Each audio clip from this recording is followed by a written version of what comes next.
When you think of Roman feasts, you might picture endless waste, tables groaning under the weight of food, and servants sweeping away mountains of leftovers.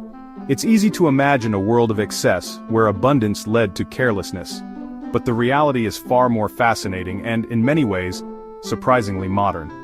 The truth is, Romans were masters of reuse and recycling, long before those words even existed. In the bustling markets and crowded streets, every item had a purpose, and nothing was wasted if it could be used again. Their leftovers weren't just tossed aside, they were woven into the fabric of daily life. Yesterday's bread might become today's soup thickener, and vegetable scraps could flavor tomorrow's stew. Even bones and shells found new uses, whether as tools, animal feed, or fertilizer for gardens. Children would collect scraps from the streets, and skilled workers specialized in repairing broken pottery or mending worn-out clothes. The idea of simply throwing things away was almost unthinkable for most Roman families. What Romans discarded, or more often didn't, reveals a world of resourcefulness. Pottery shards were repurposed as writing tablets, and worn-out textiles became cleaning rags or bandages. Even the smallest items found a second life. Waste management was a necessity in a city of 1 million people, and the Romans met the challenge with ingenuity. The sheer scale of Rome meant that every citizen, from the wealthiest senator to the humblest laborer, had to think carefully about what they used and what they threw away. Archaeological finds showed that trash as we know it barely existed. Every scrap had a second life and true rubbish was rare. Dump sites were often filled with items that had already been reused or repurposed several times. Fish bones, fruit pits, broken pottery, these weren't just garbage but resources to be repurposed. Bones could be carved into tools or ornaments, fruit pits might be burned for fuel, and broken pots could be ground down for building materials. The reality for most Romans was careful management, not gluttony. Food was precious, and supplies were stored with care. Households planned meals to avoid waste, and even the wealthiest citizens understood the value of making things last. Every bit of food and every broken object had value. Markets buzzed with people trading not just fresh goods but also used items, spare parts, and materials for repair. The culture of reuse was woven into the very fabric of Roman society. Their rubbish is a direct line to their kitchens, markets, and daily struggles. By studying what they left behind, we glimpse the rhythms of Roman life. Their meals, their work, and their ingenuity in making do. Excavating Roman soil uncovers not just ruins but the remnants of meals and routines. Archaeologists sift through layers of history, finding clues in the smallest fragments: a charred seed, a worn-out shoe, a broken cup. These humble finds offer a more intimate, truthful picture of Roman life than any monument. They tell the story of ordinary people, their habits, and their resilience in the face of scarcity. They connect us to the ordinary people, shopkeepers, soldiers, slaves who made the most of what they had. Their creativity and thrift are lessons that still resonate today, reminding us that even in a world of grandeur, it was the small acts of resourcefulness that kept Rome running. The story of Rome is written as much in its ancient garbage as in its marble and stone. In the end, it's the everyday objects, the things once deemed worthless, that reveal the true heart of a civilization. To discover what Romans really ate, look to their sewers, not their mosaics. Ancient drains in Pompeii and Herculaneum preserve a detailed, if pungent, record of Roman diets. These sewers were accidental time capsules filled with kitchen scraps and human waste. Archaeologists have found everything from fish bones to exotic fruit seeds, revealing a diverse diet. Even dormice bones, food of the wealthy, turn up alongside humble fish and fig seeds. The drains collected waste from all classes, creating a cross-section of urban life. This dirty archaeology corrects the elite bias of written sources. The sewers tell everyone's story, from senator to slave. They reveal the true, complex culinary landscape of ancient Rome. In the end, the drains give a voice to the silent majority. So, what did Romans leave behind? When we sift through the layers of ancient Roman settlements, we find a fascinating array of leftovers that tell us about their daily lives. These remnants, preserved for centuries beneath the soil, are like time capsules, offering a glimpse into the kitchens and dining tables of the past. The evidence points to a diet built on Mediterranean staples, grains, olives, and grapes, supplemented by occasional luxuries for those who could afford them. The variety and abundance of these foods reveal a culture deeply connected to its land and climate, making the most of what was available. Carbonized grains like wheat and barley were everywhere. These grains formed the backbone of Roman meals, appearing in everything from simple bread and hearty porridge to more elaborate baked goods.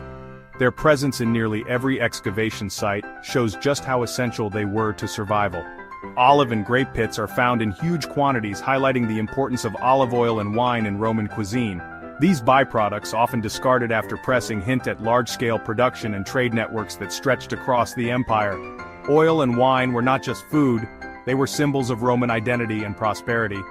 Fish bones, especially from anchovies and sardines, reveal the popularity of garum, the famous fermented fish sauce that flavored countless dishes.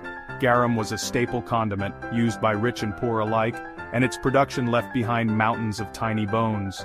Remains of figs, dates, nuts, and pulses show a love of plant-based foods. These ingredients added sweetness, texture, and nutrition to Roman meals, and their widespread presence suggests they were enjoyed by people from all walks of life. Animal bones, mostly pig, sheep, and goat, often bear butcher marks, showing that Romans made sure no part of the animal was wasted. From roasting prime cuts to boiling bones for broth, every scrap was used, reflecting both practicality and respect for resources. In wealthier homes, prime cuts of meat appear more frequently, a sign of status and wealth. In poorer areas, it's the feet, head, and offal that dominate, showing how different social classes made the most of what they had. These leftovers prove Romans valued every calorie.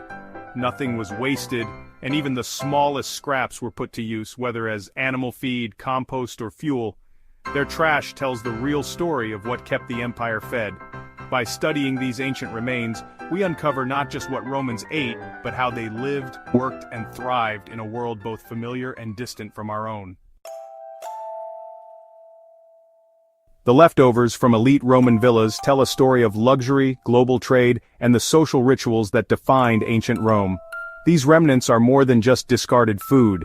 They are clues to the ambitions, connections, and values of the people who once dined in opulence. Archaeologists uncover songbird bones, dormice remains, and oyster shells. Foods chosen not just for taste, but to impress guests and showcase the host's wealth and worldliness. These delicacies were reserved for the privileged few, turning meals into performances of status.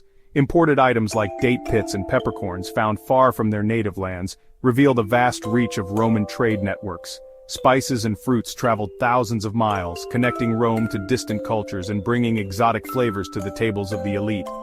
Even in the farthest provinces, the presence of rare foods signaled wealth and sophistication.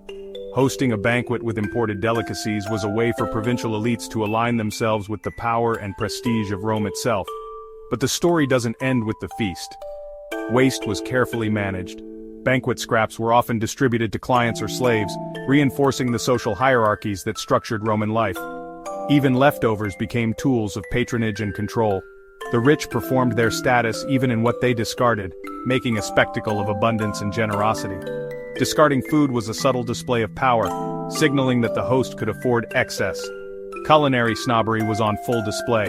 Novelty and spectacle mattered as much as taste.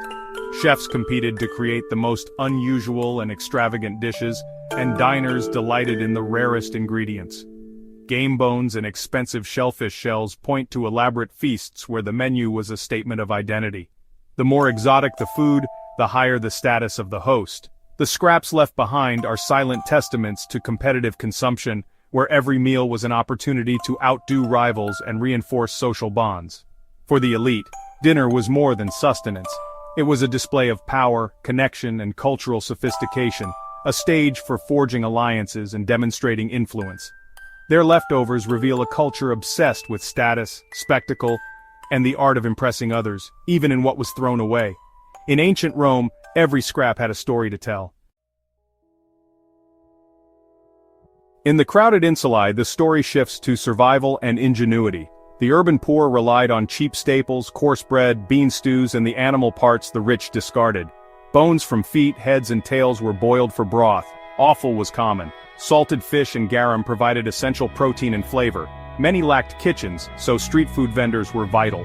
Waste from these stalls, olive pits, nutshells, small bones, paints a picture of fast, practical meals. The poor foraged wild greens, snails, and scavenged market scraps. Their waste shows deep resourcefulness and adaptation. While the rich feasted, the poor survived on ingenuity. these humble leftovers reveal the resilience at the heart of Rome. In Rome, leftovers powered an entire microeconomy. Food scraps became animal feed, especially for pigs, turning waste into meat. Bakeries, taverns, and estates sold their kitchen scraps to farmers. This closed-loop system linked city and countryside, supplementing incomes and reducing waste. The military recycled on a grand scale, feeding animals with soldiers' leftovers. This practical approach turned a sanitation problem into a resource. Romans saw value in every crust and peeling. Efficient recycling supported a larger urban population. Their garbage was an economic asset, not just refuse. Waste management was a key to Rome's resilience.